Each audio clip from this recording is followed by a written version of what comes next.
Isang babae sa Uganda ang umago ng atensyon sa iba't ibang panig ng mundo, gaya ng sikat na vlogger na si Drew Binsky at mga big time na vlogger sa Africa na dumayo pa sa Uganda.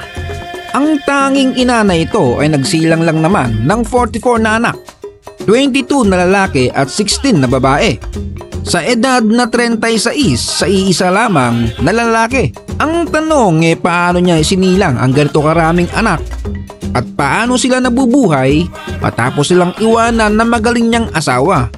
Ang kwentong ito ay isang tunay na kwento ng isang tanging ina sa Uganda na mas mababa pa kay Ai de las Alas ang luha.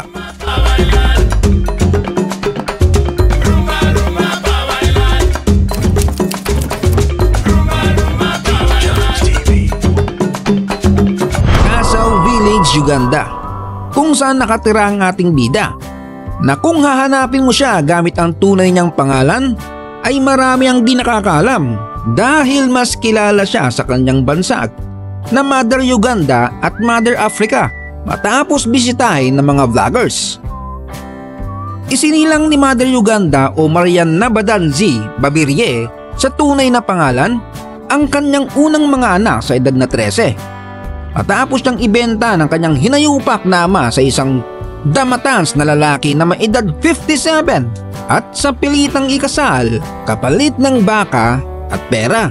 Si Mother Uganda ay pinanganak sa isang pamilya na may 6 na anak, 5 lalaki at siya ang bunso at nag-iisang babae na nabuhay sa kahirapan nung siya ay bata pa. Bukod dyan ay mas matindi ang pinagdaanan nito kaysa kay Esperanza. At mas malas pa sa kapitbahay mong laging olat sa scatter. Paano ba naman?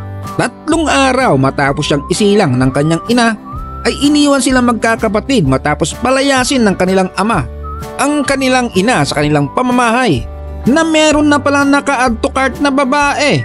At ilang araw nga lang ay ini-unbox ng kanilang magaling na ama ang kanilang madrasta na kamukha ni Sharon Cubeta.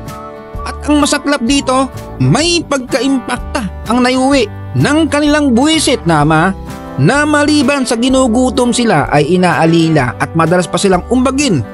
Noong 7 taon si Mother Uganda ay dumating ang isang try niyang gigimbal at susubok sa kanyang katatagan dahil nag-all-in na ang topak ng kanyang impaktitang madrasta. Akalain mong nagpamukbang ba naman ito sa kanyang mga kapatid ng mga pagkaing may halong bubog ng baso na kanilang ikinasawi. Si Mother Uganda lang ang nakaligtas dahil nung araw na iyon ay nagkataon na nasa kamag-anakan siya para bumisita. Mukhang hindi na nga nakatikim ng kaginhawaan at kaligayahan sa buhay itong si Mother Uganda sa walang kwenta niyang ama. Maliban sa hindi siya pinag-aral ay sa pilitan niyang ibinenta at ipakasal sa isang mangkanor ng Uganda na may kasalukuyang 4 na asawa at siya ang ika-5. Naging bangungot uli ang nangyari kay Mother Uganda dahil impyerno ang naranasan niya sa kanyang naging asawa na matapos ipagsilang niya ang 42 nilang anak ay iniwan siya ng asawa niyang mangkanor sa kadahilan ng maraming mangitlog itong si Mother Uganda. Kung hindi kambal ay triplets o umaabot pa ng quintuplets o 5 baby sa isang pagbubuntis. At nung araw nga na iniwan siya ay nagdadalang tao pa siya ng kambal. Kaya suma total ay 44 ang naging anak nila. At nung may pambirong nagtanong sa kanya kung tatanggap pa ba siya ng susunod na lalaki sa buhay niya, kung sakaling may magpakabayani, ay game namang sumagot itong si Mother Uganda na bakit naman daw hindi kung ang lalaking iyon ay tapat na tatanggapin sila kasama ng isang batalyon niyang mga anak. Idinagdag niya pa na blessing ang magkaroon muli ng dagdag pa ng mga anak. Isa daw itong regalo mula sa Diyos na sa tingin ko ay maling paniniwala ng karamihan sa Africa. Kaya nababaon sila sa hirap. Ang tanging ina nga na ito ay nakatira kasama ang lahat ng kanyang mga anak sa isang di kalakihang bahay na pag-aari ng kanyang lola. Dito sila tumira pagkatapos ibenta ng asawa niya ang tinitirhan nila. At nang pumanaw ang kanyang lola, ay hinayaan silang manirahan pa rin ng kanilang mga kamag-anak dahil sa alam nilang wala naman silang mapupuntahan pang iba. Pero sa kondisyon na mag-aabot pa rin sila ng kabayaran na kahit pa konti-konti lang para mapasa kanila ang naturang bahay. Sa dami ng mga anak nito ay hindi lahat matandaan ni Mother Uganda ang kanilang mga pangalan. Kita mo naman iisa ang kulay at pagkamolde ng kanilang mga muka. Gayunpaman ang mga batang ito ay nasunod sa kanilang ina. Hindi mapasaway at hindi mapagtanong ng anong ulam? Pinangarap naman talaga ni Mother Uganda magkaroon ng hanggang 7 anak. Ang dahilan kung bakit gusto niya ng 7 anak ay gusto niyang ipangalan ng 5 niyang kapatid na pumanaw.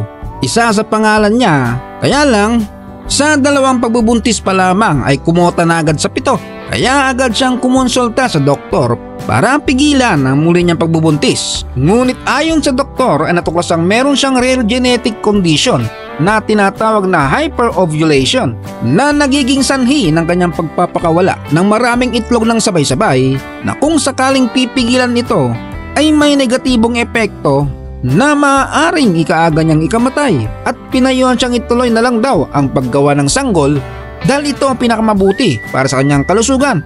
So kaya naman pala umabot sa 44. Kung hindi tumakas yung magaling niyang asawa, malamang na break niya ang world record ng may pinakamaraming anak sa buong mundo na si Valentina Vasilyeva ng Russia na nagkaroon ng anak na umabot sa bilang na 69 sa pagitan ng mga taong 1725 hanggang 1765. Maayos naman ang buhay sa tahanan na ito.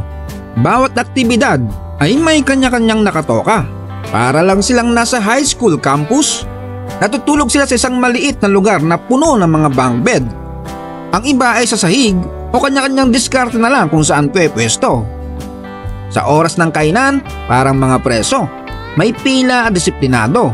Araw-araw kinakaya ni Mother Uganda ang ganitong mga eksena at kung saan siya kukuha ng ipapakain. Sa gabi, pagkatapos ng hapunan ay kanya-kanyang gawa ng assignment ang mga bata. Ang iba naman ay nanonood ng TV.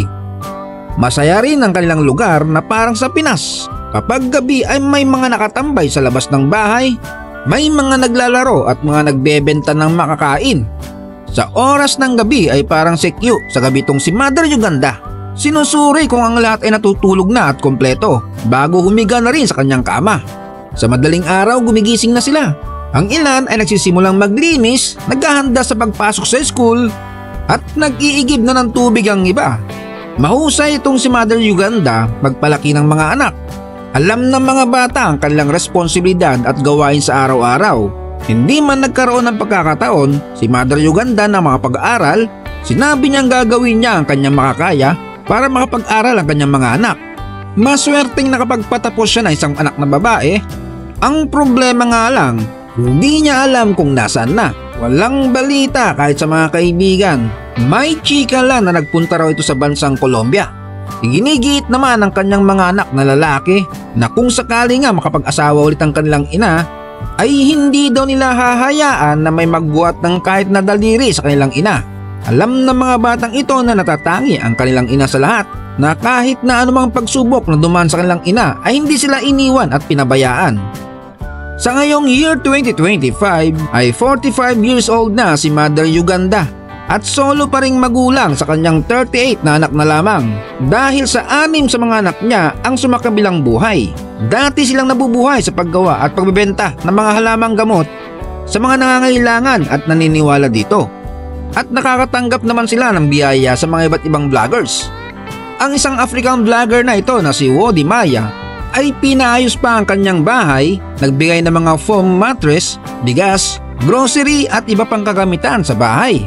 Sa ngayon ay akin din napanood ang kanyang anak na lalaki na isa na ring vlogger na may 24k subscribers sa kasalukuyan, ang Mama Uganda and family, at abala sila ngayon sa kanilang restaurant. So yun, kung gusto mong bisitahin si Mother Uganda at magpaampon, ay huwag mo munang kalimutang i-like ang videong napanood at mag-subscribe kung na-entertain ka sa ganitong content. Hanggang sa muling paglalakbay.